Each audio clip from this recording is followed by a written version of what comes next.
Assalamualaikum warahmatullahi wabarakatuh.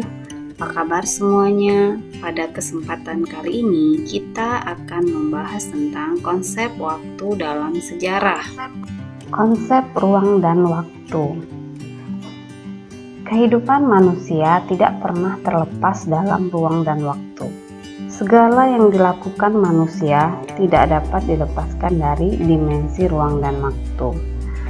Misalnya, kita lahir dan dibesarkan di suatu ruang atau kota dan waktu, memiliki hari, bulan, dan tahun. Kemudian kita melakukan aktivitas seperti makan, tidur, itu terjadi di suatu ruangan yang diikuti oleh waktu. Konsep ruang dalam sejarah berarti berkaitan dengan aspek geografis atau tempat terjadinya suatu peristiwa. Waktu memiliki dua makna, yaitu waktu secara denotatif. Waktu dapat diartikan sebagai satu kesatuan seperti detik, jam, hari, minggu, bulan, tahun, dan abad. Sedangkan waktu secara konotatif, waktu dapat diartikan sebagai sebuah konsep. Konsep waktu dalam sejarah. Pertama, perubahan. Kedua, perkembangan. Ketiga, pengulangan. Keempat, kesinambungan. Yang pertama, kita akan membahas tentang konsep perubahan dalam sejarah. Perubahan merupakan suatu keadaan ketika terjadi pergeseran dari suatu kondisi ke kondisi yang lain. Contohnya, misalnya dalam perubahan teknologi pertanian. Pada awalnya, para petani menggunakan cangkul sebagai alat untuk membajak sawah.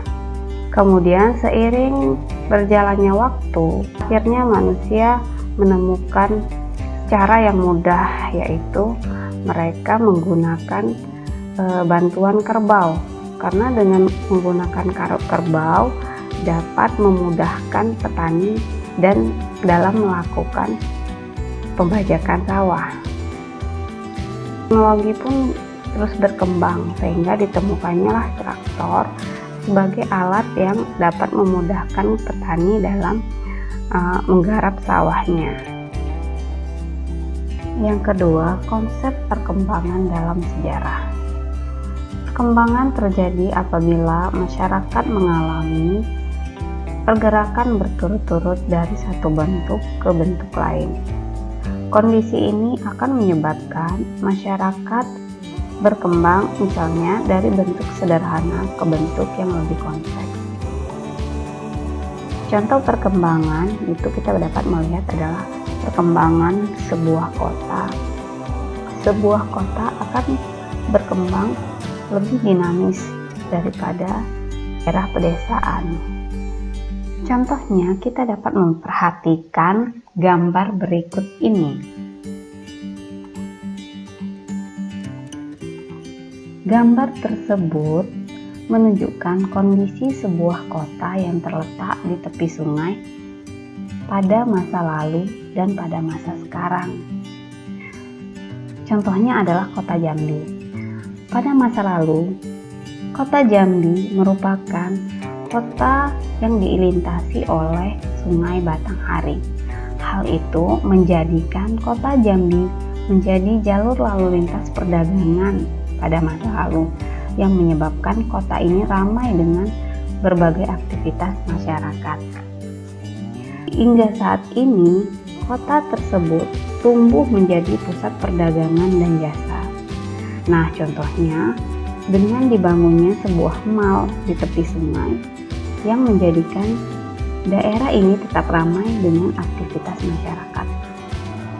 Contoh berikutnya dapat kita lihat pada gambar ini, yaitu terjadinya perkembangan teknologi, misalnya pada penemuan komputer. Yang ketiga adalah konsep pengulangan dalam sejarah. Pengulangan terjadi apabila peristiwa yang terjadi pada saat ini memiliki pola yang sama dengan peristiwa yang terjadi di masa lalu. Contohnya, pengulangan peristiwa demonstrasi mahasiswa yang terjadi pada tahun 1966 dengan demonstrasi mahasiswa yang terjadi pada tahun 1990. Demonstrasi mahasiswa pada tahun 1966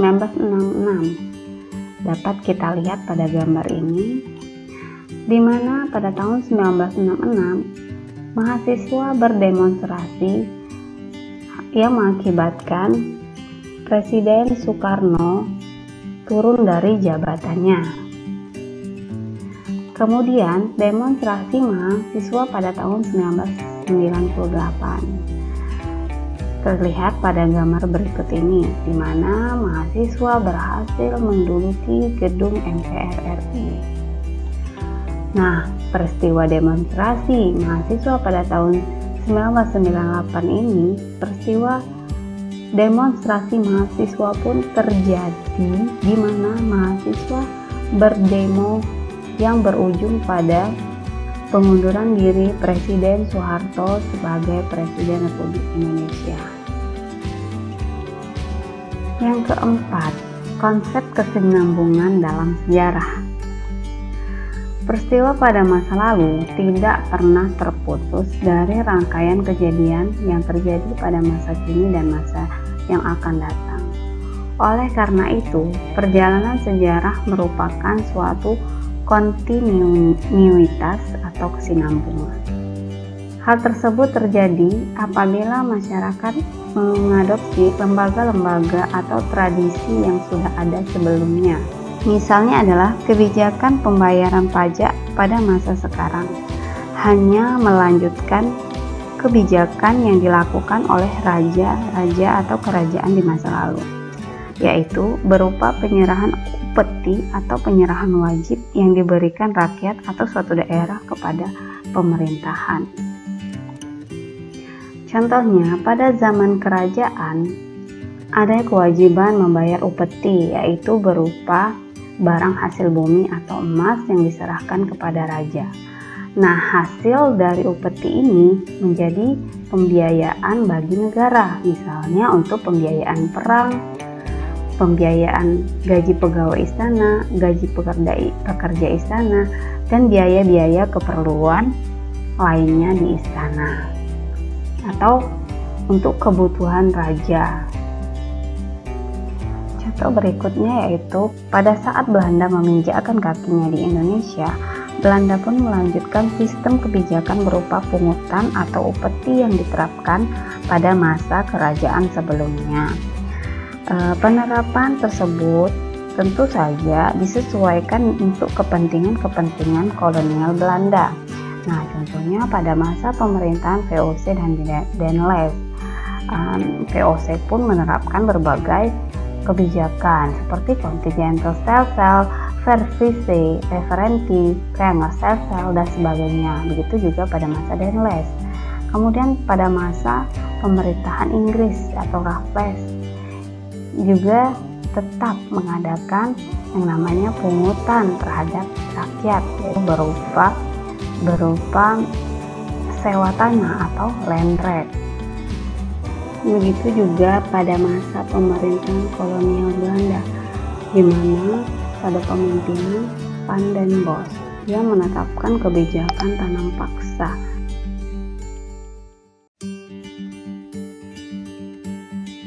Dari pemaparan yang telah dijelaskan di atas, maka kita dapat mengambil beberapa kesimpulan bahwa kehidupan manusia dalam ruang dan waktu tidak dapat dipisahkan dari peristiwa dan perubahan.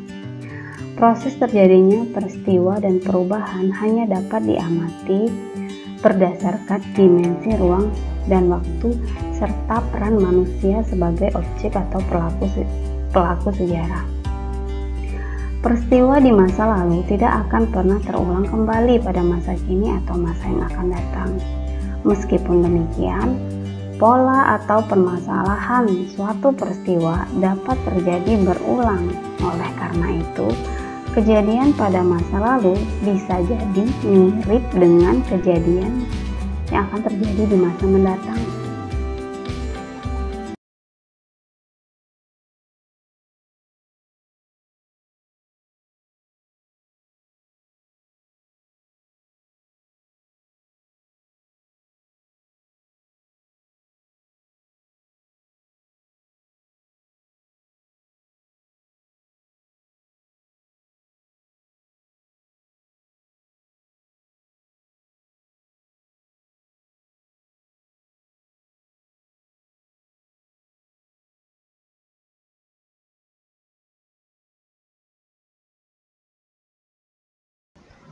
Demikianlah pembelajaran kita pada hari ini. Semoga bermanfaat. Terima kasih. Assalamualaikum warahmatullahi wabarakatuh.